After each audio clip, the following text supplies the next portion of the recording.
My wealthy father passed away. He left everything, and I mean everything, to my older sister, and my mom is beside herself. My dad had a marriage before the one to my mom. It was only for a couple years, but they had one child, my older sister. My mom was her babysitter and ended up marrying my dad when older sister was 5. I was born 9 years later.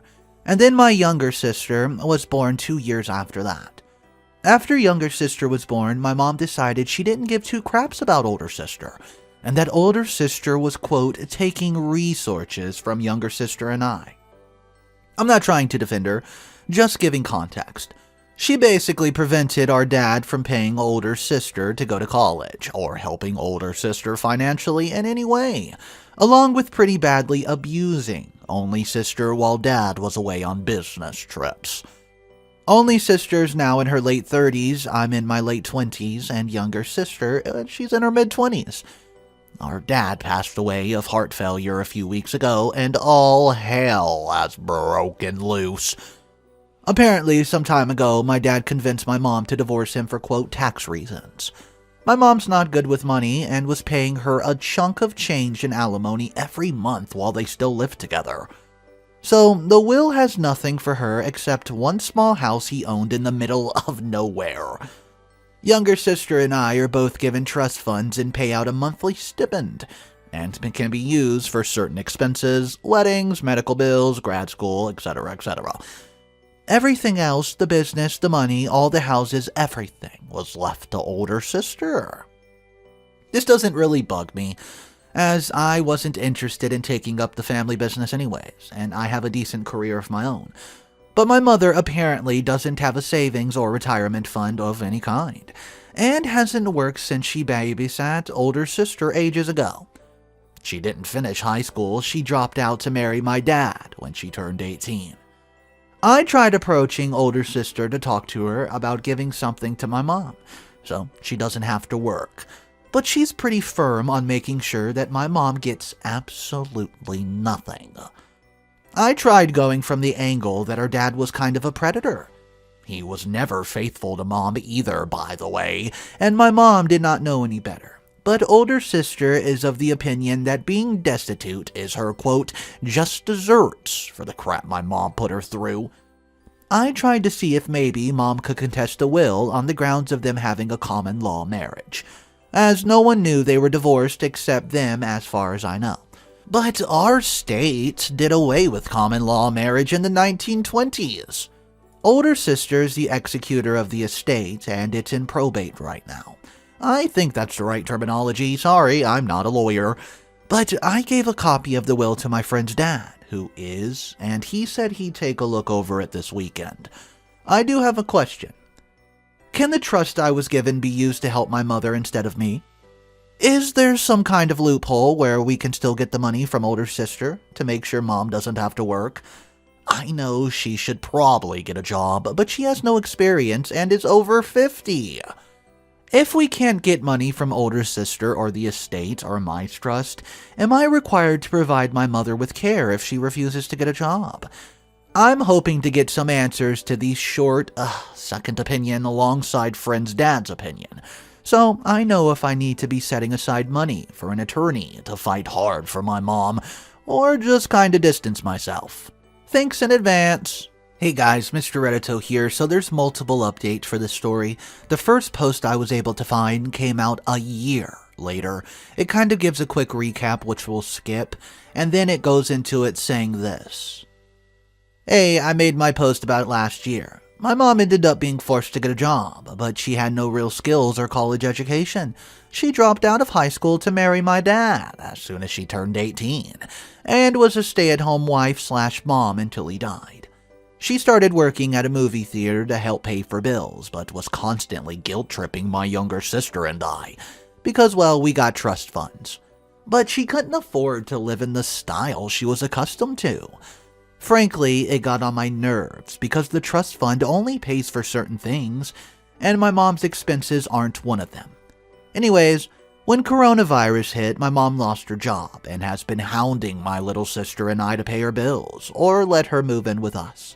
She refuses to go on unemployment because, quote, she says she's better than that. But over the year plus since Dad's death, I've been going to therapy and started to really come to understand that my mom is just a crappy person. She was abusive to my older sister and expects everyone in the family just to worship the ground she walks on. I haven't given my mom any money yet. My younger sister has though, and when I talked to my therapist about it, she said that my mom's not entitled to my income from my regular job, and there are resources out there for my mother. Further, letting my mom move in may endanger the relationship I've been building with my older sister. A relationship that was sabotaged by Mother a lot when we grew up. But at the same time, she's my mom, and I don't know if I would be a huge a-hole for basically telling her to look somewhere else for a handout. Especially when I know my younger sister will just cave. I feel guilty about the way this will impact my little sister. But at the same time, I've told her Mom isn't entitled to her time or money either. OMG. Guys, Mr. Reddito here, so guess what comes up next? I found another post, but this one's not from the OP. This one's from OP's sister, and we're about to see her perspective of this whole situation. The title is, My Father Has Passed Away. Guys, I hope you're enjoying this story because it's a wild one. If you are, the best way to support me right now is to go click on my description and follow my Instagram account. I have 60-second reels and more coming out. Let's see what the sister has to say about her father passing away. Hello all. Enough time's passed that I think it's safe to talk about this. A few of you guessed correctly that a post in another place, outside of this network, was about recent developments in my family situation regarding my father and stepmother, who people have come up with the nickname, the Crypt Keeper. I ask that those of you who figured out the connection with me and them, or do figure it out in the future, don't draw attention to it by linking it here for others. I know people like juicy gossip, but I don't trust the poster of the other post, aka my younger sibling, to not bandy about some other personal things that have been posted on this account. This is an act of trust from me to this network. Alright, let's give you a quick cast of the characters. Me, well, that's pretty obvious. Dad, my dad, who had me at 16, he was a raging narcissist, likes to play people off each other. When he passed, we were low contact. My aunt, which is my dad's older sister, a very low contact with most of our family except me.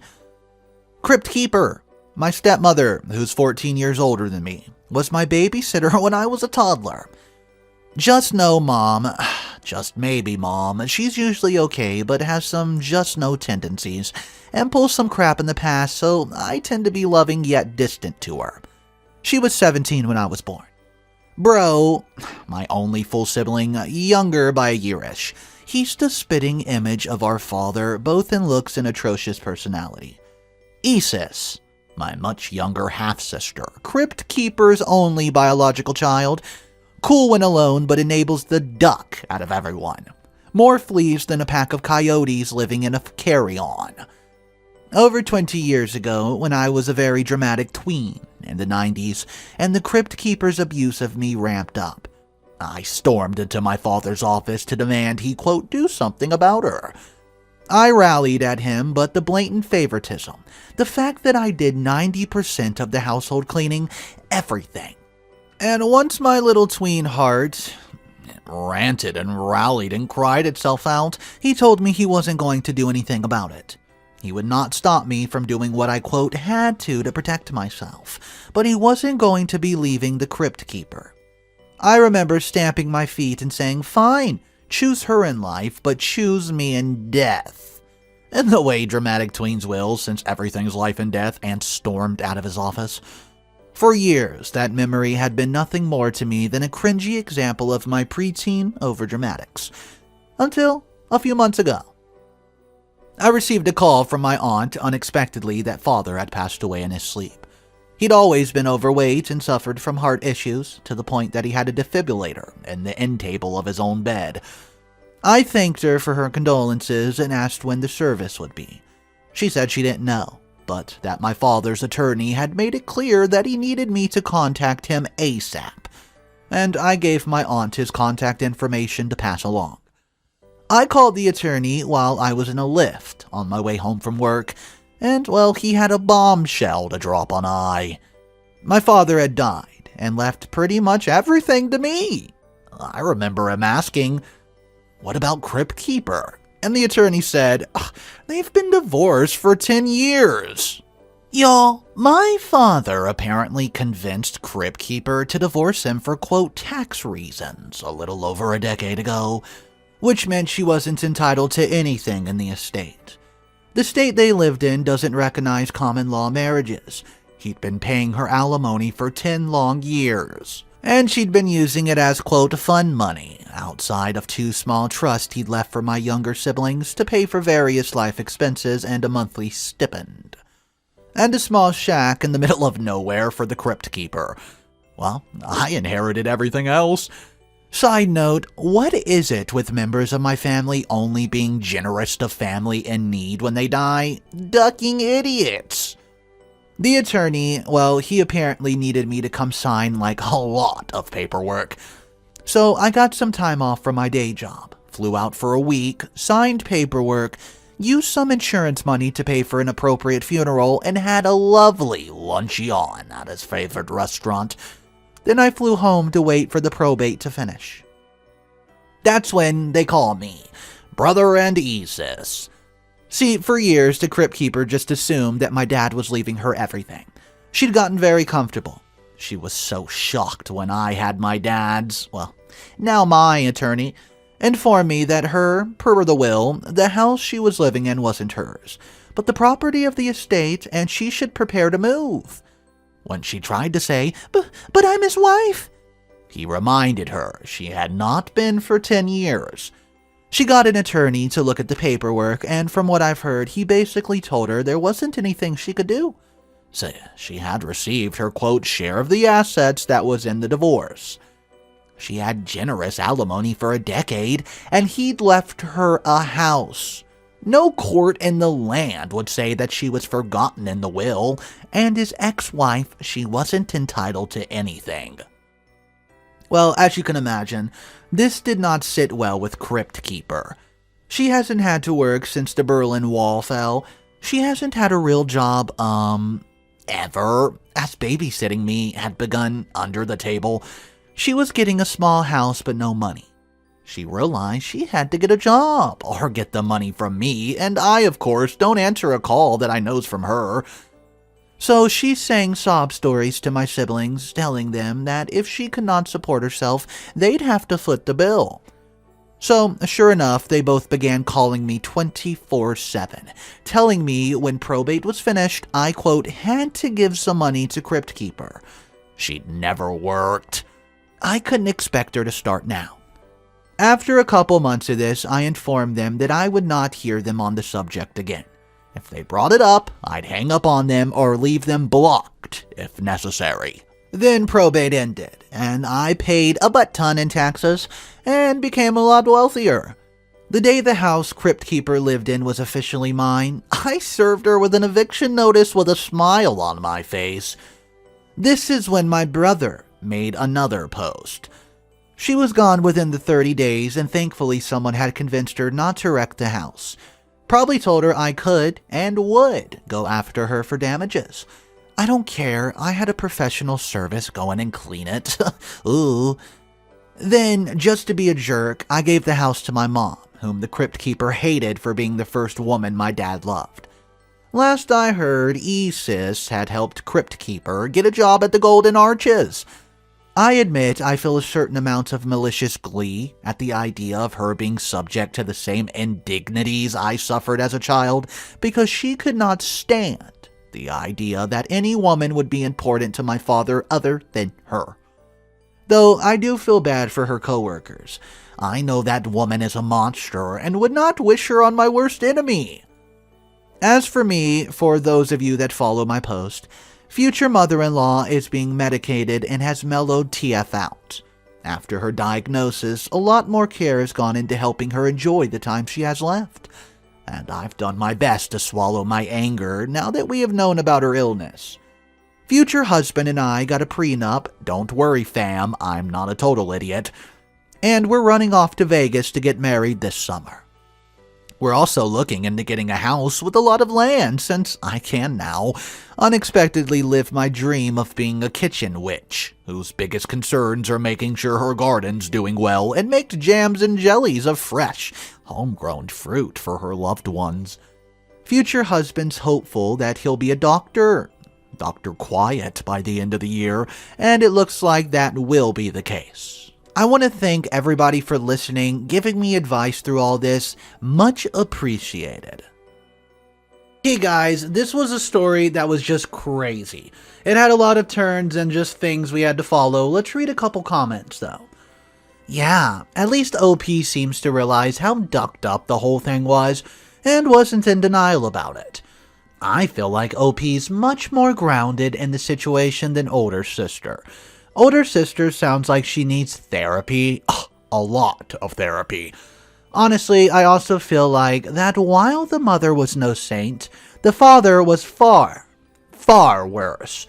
Older sister seems to think he was, quote, nice, because he was occasionally mean to a woman who, as a girl, sexually assaulted and groomed. And she doesn't seem to have noticed that he's the instigator of all the drama. Older sister's just being used to continue to duck with her stepmother post-mortem. So guys, that's a lot to break down. Let me know your exact thoughts on this story. If you could give some sort of advice, tell me what it is in the comment section below. The next story that we're going to look at today is titled this. OP inherits a house and wants to sell, but can't because of a hoarding neighbor. And guys, this might be one of the worst neighbor stories we've ever talked about. I inherited my father's house in upstate New York last year. The neighbor is a hoarder, and the situation extends to her backyard, which is completely covered in piles of types of garbage. I had no idea about the hoarding till I hired a realtor to list a place for sale for me. I lived several hours away when my father passed, and we did not have a relationship for the last few years of his life, and he bought the house during that time. My realtor warned me that the neighbor will be an issue, but we put the property on the market anyways just to test the water, as I would have been happy to sell well below market value if we found a buyer who was willing to try to deal with the problem themselves. I did not receive a single offer despite a strong seller's market and great traffic, and this is entirely due to the hoarding issue. This is not an assumption. Buyers' agents are asked to leave feedback after showing the house, and multiple realtors have specifically stated that their clients loved it and would have made an offer if the neighbor's backyard wasn't a deal breaker. Paying rent on top of the expenses associated with owning the house was not sustainable for me on a long-term basis, so I wound up moving up here after the lease on my old apartment expired in May. The situation's only getting worse, so I wound up pulling the listing shortly after moving in. The neighbors were a mother and a daughter when I inherited the property, but the mother passed away over the summer and the situation's become far worse since then. Originally, it was mostly, quote, clean garbage, like old furniture, toys, appliances, but it has included more and more household trash since the mother died. My backyard's completely unusable due to the smell, and it's almost unbearable inside of my house on warm days. Various animals use the larger stuff for shelter, and I don't even want to think about what type of smaller pests have been attracted to the household waste.